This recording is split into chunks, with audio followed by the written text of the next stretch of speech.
Te voy a contar algo que oficialmente no debería estar en ningún archivo del Consejo Galáctico, porque la última vez que una especie pidió sentarse en la última fila, una guerra interestelar comenzó 19 minutos después.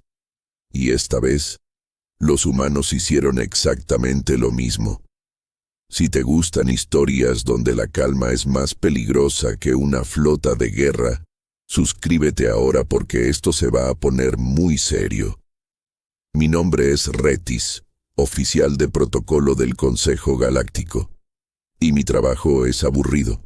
Asignar asientos, evitar insultos diplomáticos, asegurar que nadie active armas dentro del recinto. El salón principal es gigantesco, 320 niveles en forma de anfiteatro perfecto, capacidad para 5.200 especies registradas, primera fila reservada para potencias dominantes, centro para aliados estratégicos, fondo para observadores sin peso político. O eso creíamos. Cuando la delegación humana envió su primer formulario oficial y solicitó nivel 309, fila final, asientos centrales con vista completa del recinto, asumimos que no entendían la jerarquía. Todas las especies nuevas quieren acercarse al poder. Ellos pidieron alejarse. Intenté corregir el error. El embajador humano, Adrian Cole, solo sonrió y dijo, «No es un error, desde atrás se ve todo». No lo entendí entonces. Debería haberlo hecho. Llegaron 3 ciclos antes del inicio de sesión, algo inusual.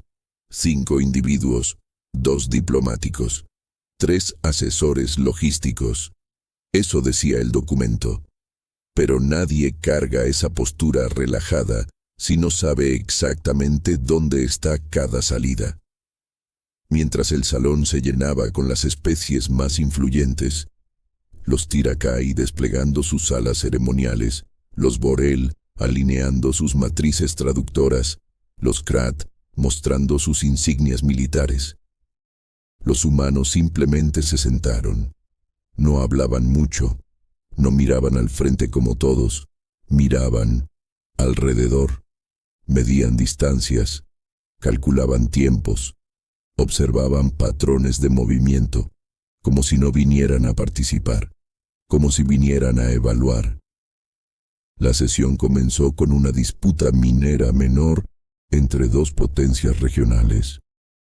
Tono agresivo, retórica elevada, nada nuevo, hasta que uno de los delegados secundarios de los Krat se levantó sin autorización. Eso ya era una ruptura protocolaria. Pero lo que hizo después congeló el aire del recinto, llevó la mano a su contenedor diplomático.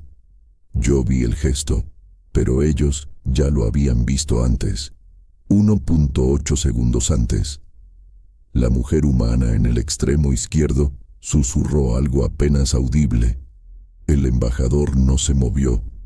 El hombre a su derecha ya estaba de pie antes de que el arma saliera completamente del contenedor. 40 metros, 3 niveles descendidos, en menos de 3 segundos. No hubo gritos, no hubo disparos, solo un movimiento limpio, preciso. Y el arma estaba en manos humanas antes de que el resto del consejo entendiera qué estaba pasando. Y lo más inquietante es que el embajador nunca dejó su asiento en la última fila. Solo observó, como si supiera exactamente cuándo intervenir y cuándo no. El caos duró 12 segundos. El silencio que siguió duró mucho más.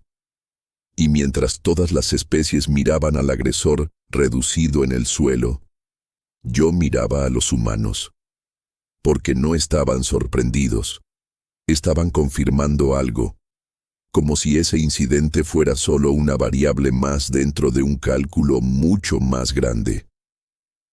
Esa fue la primera vez que entendí que no habían elegido la última fila por humildad.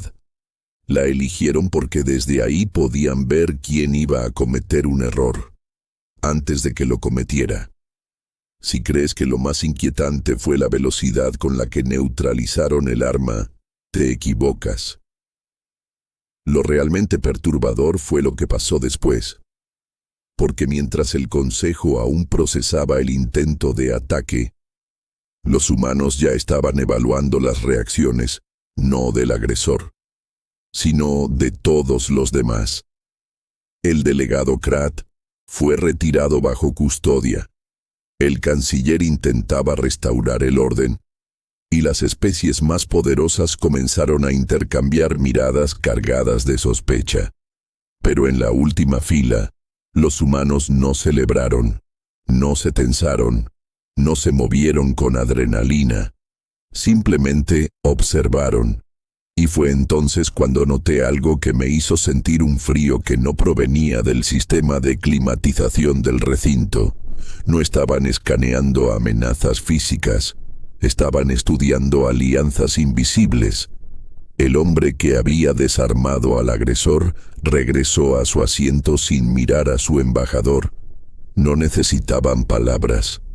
La mujer en el extremo derecho murmuró números, tiempos, coordenadas. El embajador asintió apenas perceptible. Yo estaba demasiado lejos para escuchar, pero podía ver el patrón. Estaban confirmando hipótesis. No habían venido preparados solo para un incidente. Habían venido preparados para un escenario. Y ese escenario no era el ataque, era lo que vendría después. Mientras el canciller proponía un receso para evaluar riesgos, varias delegaciones comenzaron a comunicarse en canales cerrados. Los Tirakai activaron su red interna.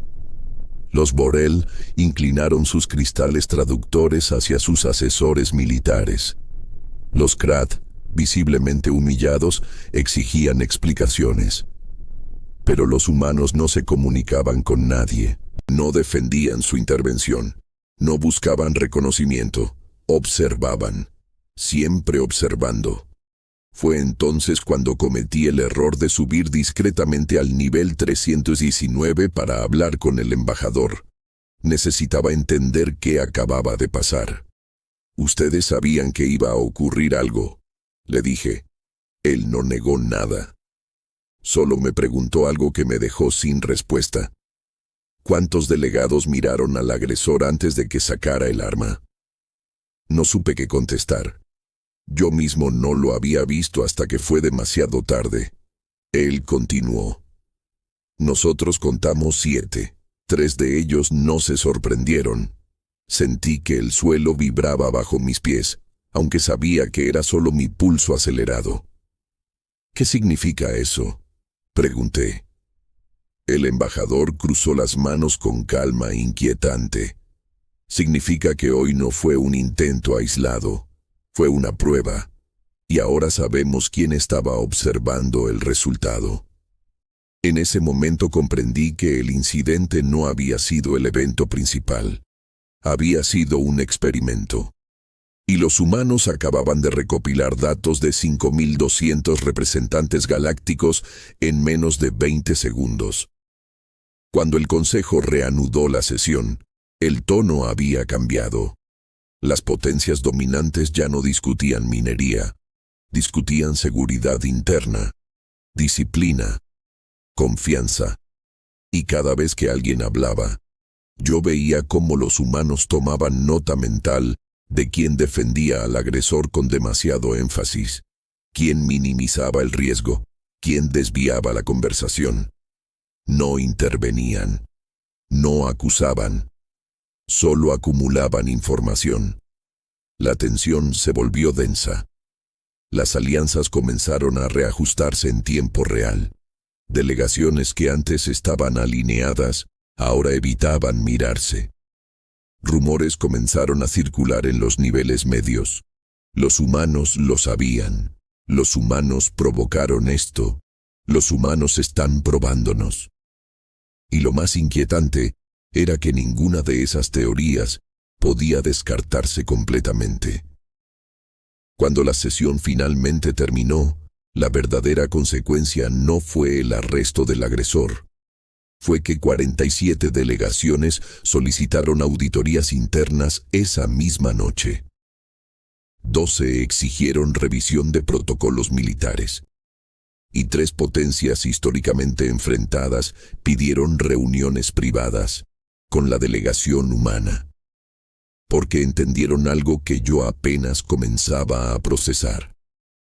Si los humanos podían detectar un complot antes de que comenzara, entonces también podían detectar el siguiente. Y la pregunta que comenzó a susurrarse por los pasillos no era si eran aliados, sino si alguna vez decidirían dejar de serlo. Y mientras todos intentaban descifrar qué estaban haciendo, ellos seguían en la última fila, mirando el tablero completo, como jugadores que ya conocen el final de la partida. Si alguien pensó que el intento de ataque había sido el clímax del día, estaba completamente equivocado.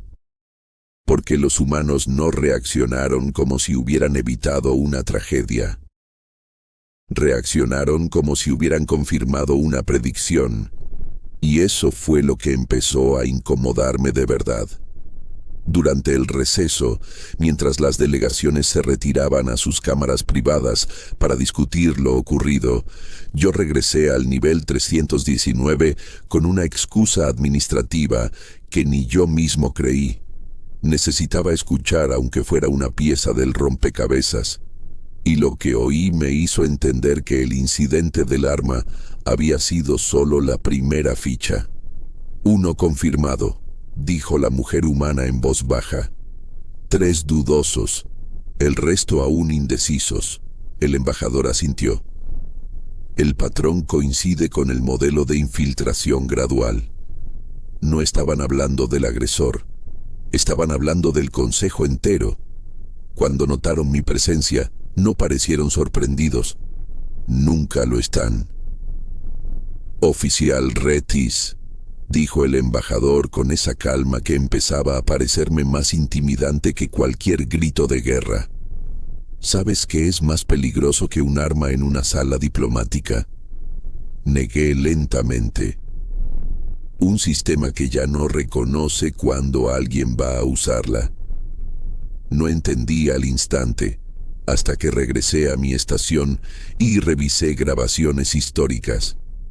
En los últimos 8 ciclos habían ocurrido 5 incidentes menores en el Consejo: sabotajes técnicos, filtraciones de información, alteraciones de voto, todos tratados como eventos aislados, pero al superponerlos en el mapa político, formaban un patrón. Siempre afectaban a delegaciones que estaban a punto de cambiar el equilibrio de poder. Siempre generaban desconfianza. Siempre debilitaban alianzas emergentes. Y siempre beneficiaban indirectamente a los mismos 2 bloques políticos. Los humanos no estaban investigando un arma. Estaban investigando manipulación sistémica. La sesión se reanudó y el ambiente era distinto. Más cauteloso. Más frío. Las delegaciones hablaban con frases medidas, evitando comprometerse.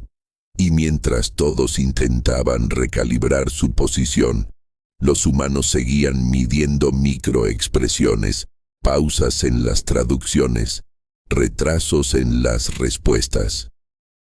Carter dejó de mirar a los delegados. Comenzó a mirar al personal técnico. Jackson observaba a los intérpretes. Martínez monitoreaba el flujo de datos del recinto. No buscaban al agresor. Buscaban al titiritero. Fue entonces cuando ocurrió algo pequeño. Demasiado pequeño para que cualquiera lo notara. El sistema de iluminación del nivel 214 parpadeó durante medio segundo. Nada grave, nada relevante. Excepto que ese nivel albergaba las terminales de votación remota. Prilla levantó la vista inmediatamente. Ahí está, susurró. El embajador no reaccionó externamente. Solo inclinó ligeramente la cabeza, como si estuviera escuchando música distante. El parpadeo no volvió a repetirse. Pero 10 minutos después, una votación menor sobre supervisión de rutas comerciales mostró un resultado extraño. 3 delegaciones que normalmente votaban en bloque aparecieron divididas. Oficialmente, fue una coincidencia. Extraoficialmente, los humanos ya estaban verificando la integridad de la transmisión. Yo no sabía cómo, pero lo estaban haciendo. Y entonces entendí algo aterrador. El intento de ataque no era el verdadero objetivo, era distracción. Mientras todos miraban al delegado armado, alguien estaba probando la capacidad de manipular decisiones sin ser detectado. Y los únicos que parecían haber anticipado esa posibilidad estaban sentados en la última fila. Cuando la sesión terminó, el embajador humano no hizo acusaciones públicas. No confrontó a nadie.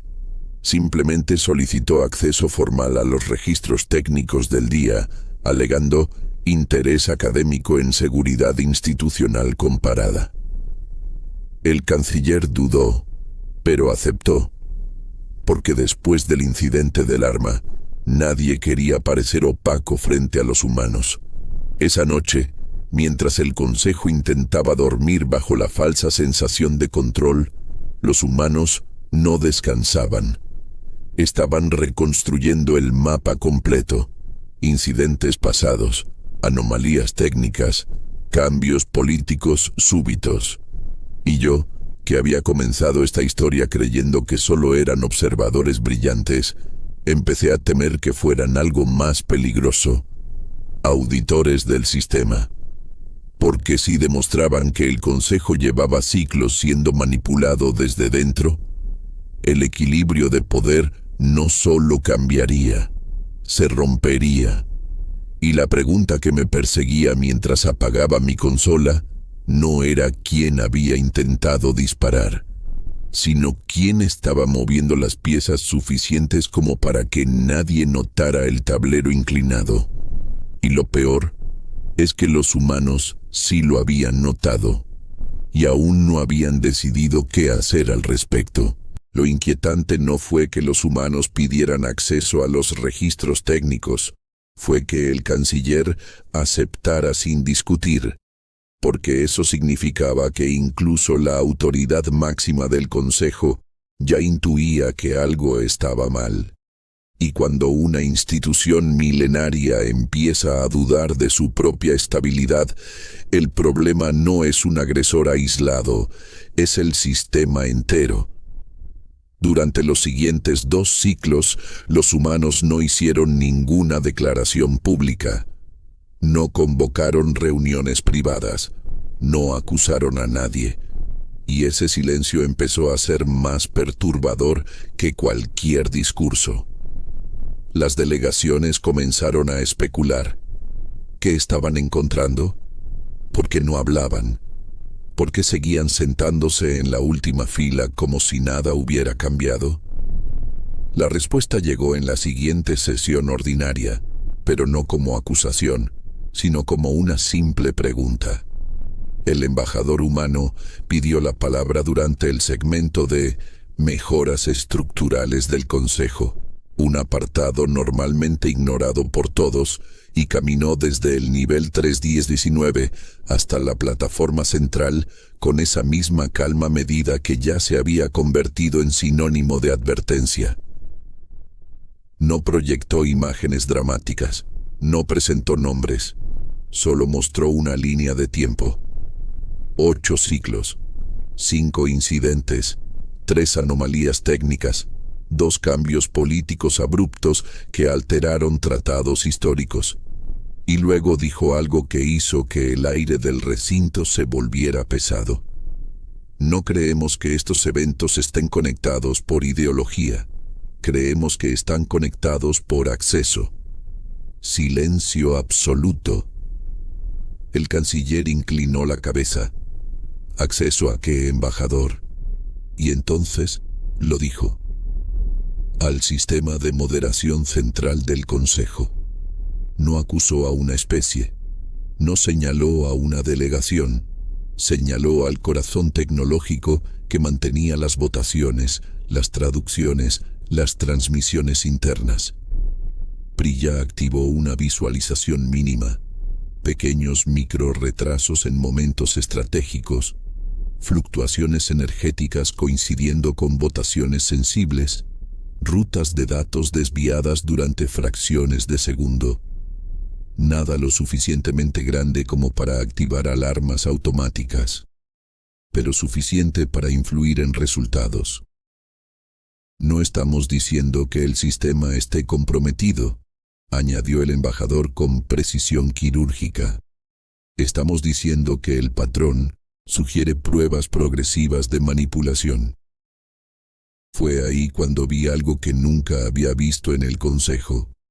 Miedo genuino, no de una especie hacia otra.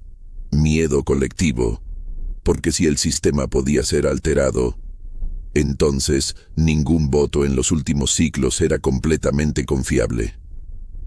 El delegado Tirakai se levantó exigiendo detalles. El representante Borrell pidió acceso inmediato a los registros. Los Krat permanecieron extrañamente en silencio. Y desde la última fila, los humanos no mostraban satisfacción, mostraban vigilancia, como si esta reacción también formara parte de la hipótesis que estaban probando. Entonces, ocurrió el segundo detalle pequeño que casi nadie notó. Una delegación específica abandonó la sesión antes de que terminara la presentación. No era una potencia dominante, no era una especie militar, era una de las que siempre votaba en bloque con quien estuviera en ventaja. Carter lo vio primero. Jackson ya estaba mirando hacia esa salida. Martínez murmuró algo que no alcancé a escuchar. El embajador no interrumpió su discurso, pero ajustó una frase. Y si alguien ha estado probando el sistema, continuó, lo más probable es que acelere sus intentos ahora que sabe que estamos observando.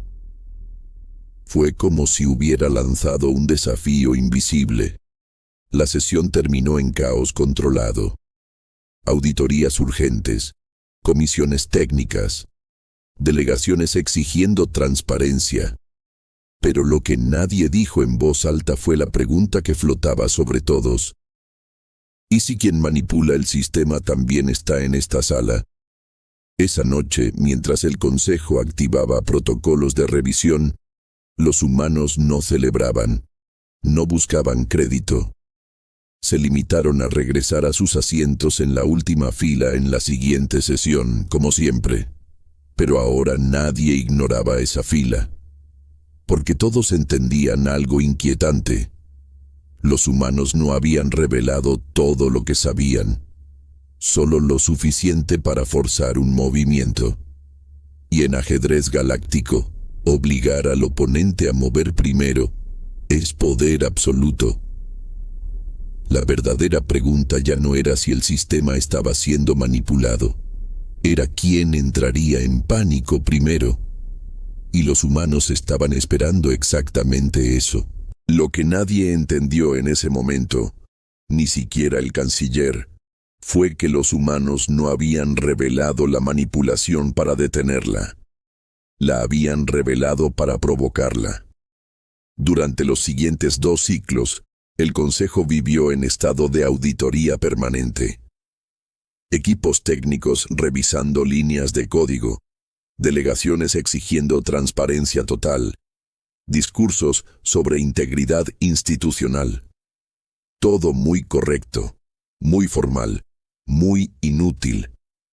Porque mientras todos revisaban lo que ya había ocurrido, los humanos estaban esperando lo que iba a ocurrir. Y ocurrió, no como sabotaje masivo, no como apagón total. Fue algo más elegante y mucho más peligroso. Una propuesta aparentemente inofensiva apareció en la agenda urgente.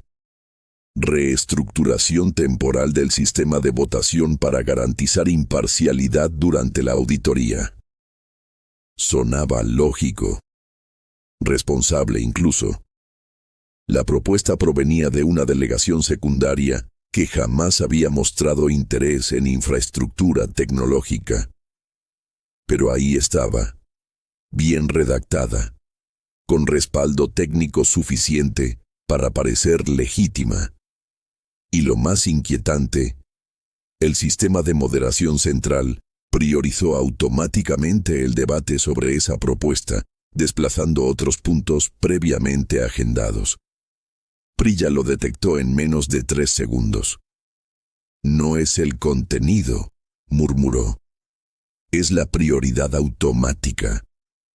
Jackson ya estaba revisando los flujos de energía del núcleo digital. Martínez comparaba registros históricos de orden de agenda. Carter observaba algo más sutil. ¿Qué delegaciones mostraban alivio en vez de sorpresa? El embajador pidió la palabra, no para rechazar la propuesta, no para acusar, solo para hacer una pregunta que parecía inocente. ¿Podría el equipo técnico confirmar qué módulo del sistema priorizó este punto y bajo qué criterio algorítmico? Silencio técnico.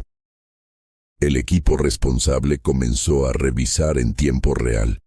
Tardaron demasiado para algo que debía ser instantáneo. Y entonces pasó.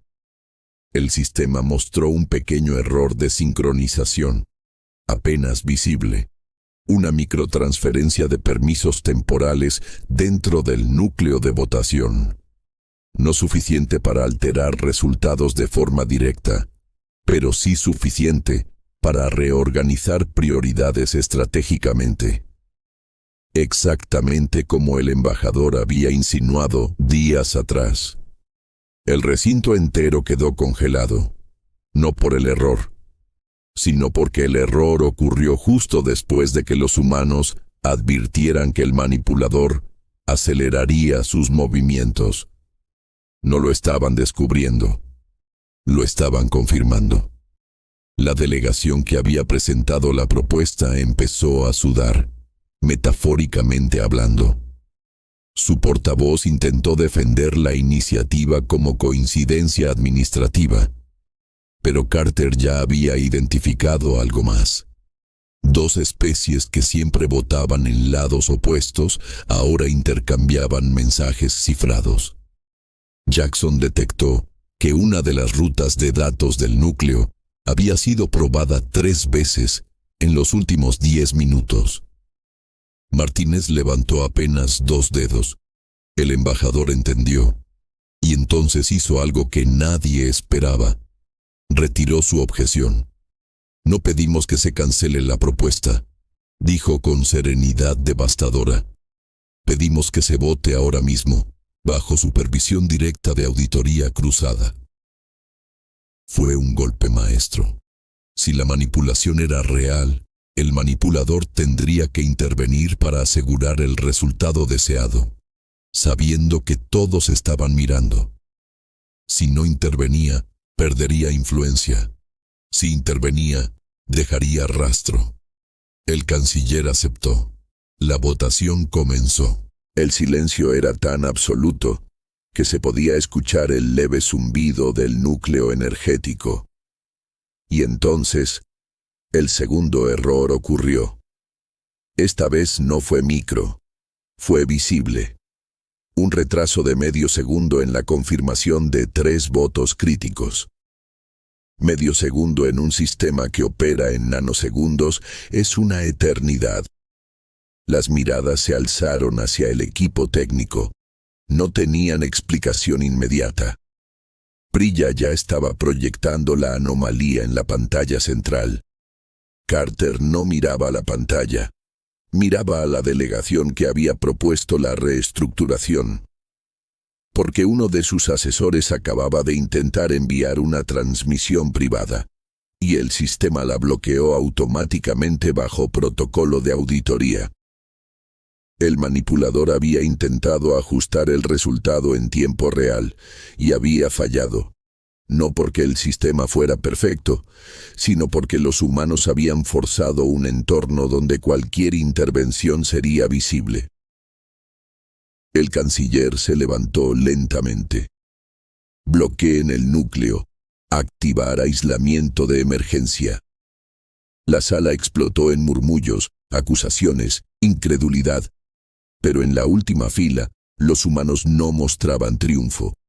Mostraban confirmación, porque lo que acababa de ocurrir no era el final del problema.